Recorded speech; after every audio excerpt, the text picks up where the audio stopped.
Bonjour, bienvenue sur ma page YouTube. Aujourd'hui, je vais vous apprendre comment déterminer les composants du vecteur vitesse et accélération dans la base polaire. D'abord, les coordonnées polaires sont R et θ. Donc, on choisit un point M dans le plan OX, OY. Et on va définir le vecteur ER suivant la variation de OM et le vecteur Eθ suivant la variation de l'angle θ. Donc, l'angle θ, c'est l'angle formé par EX et OM. En résumé, la base polaire est définie par ses composantes ER et Eθ. On va maintenant déterminer les composantes de la base polaire, c'est-à-dire ER et Eθ. Donc, pour cela, on va reproduire ce schéma encore plus simple ici. Donc, nous avons ici EY qui est là, EX, ER et Eθ. On peut le placer ici, Eθ. Donc, on a l'angle formé par EX et OM qui se retrouve ici et qui se retrouve encore ici. Ok. Et on voit bien que la projection de ER sur EX, ça nous donne un côté adjacent à l'angle. Donc, on va dire que ER est égal à cosinus θ EX plus sinus θ EY. Et bien sûr, évidemment, je sais que vous savez le faire. Donc, on va faire pareil pour Eθ. Nous faisons moins sinus EX et plus cosinus θ EY. Donc, on voit bien que ER dépend que de θ. Et Eθ aussi dépend que de θ. Donc, quand on note ER égale ER entre parenthèses θ, c'est-à-dire que ER dépend de θ. Avant de trouver le vecteur vitesse et accélération de la base polaire, on va d'abord connaître le vecteur position. Et le vecteur position OM, et bien évidemment, il est assez simple. Il suit la variation ER.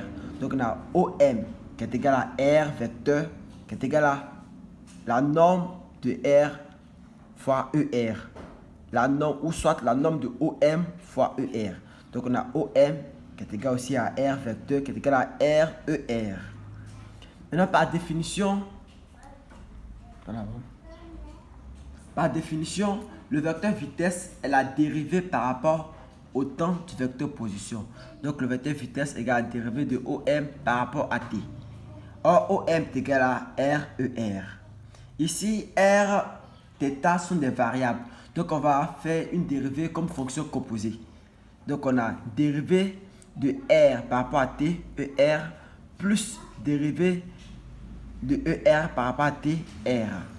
Comme les fonctions FG. Quand on dérive une fonction FG, on a F'G plus G'F. Donc, ici, ce qui nous préoccupe, c'est la dérivée de ER par rapport à T. Et Dieu merci, nous avons déjà trouvé ER. Donc, quand on dérive ER par rapport à T, on obtient moins sinus θ EX plus cosinus θ EY θ point. Comment on obtient ce θ point?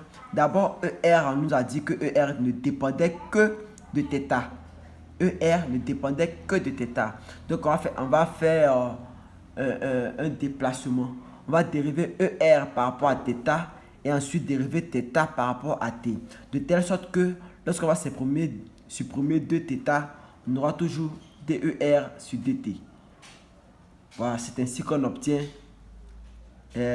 moins sinus θ EX plus cosinus EY multiplié par θ point. En physique, la dérivée par rapport au temps, on met un point. Donc, en résumé, la vitesse est égale à R point ER plus R θ point Eθ. Passons ensuite au vecteur accélération. Et par définition, le vecteur accélération est la dérivée par rapport au temps du vecteur vitesse. Donc, la dérivée par rapport au temps du vecteur vitesse. Avec le vecteur vitesse qui est égal à R point ER plus R θ point Eθ. Donc, on va faire pareil pour le vecteur vitesse. Ça sera comme fonction composée. Donc, on a la dérivée de R par rapport à TER plus la dérivée de R point, enfin la dérivée de ER par rapport à TR point. Et ici, on a trois fonctions f, g, h. Donc, on va faire la dérivée de f, g, h' est égal à h' g f plus g', hf plus f', hg. Voilà, par définition. Et c'est que vous êtes des mathématiciens, ça pourra aller. Donc, on va faire pareil comme on a fait pour DER sur DT. Donc, ici, les composants qui vont nous créer problème, on a DER par rapport à T, on a DEθ par rapport à DT. On a déjà trouvé DER par rapport à T dans le vecteur vitesse et elle nous a dit que ça fait θ.Eθ. Donc on va chercher DEθ par rapport à T.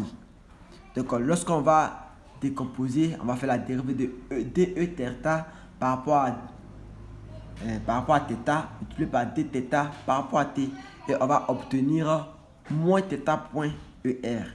Donc tout en remplaçant dans l'expression, on aura un vecteur accélération, c'est-à-dire A, vecteur A est égal à R2 point moins R θ point carré ER plus R θ2 point plus 2R point θ point Eθ.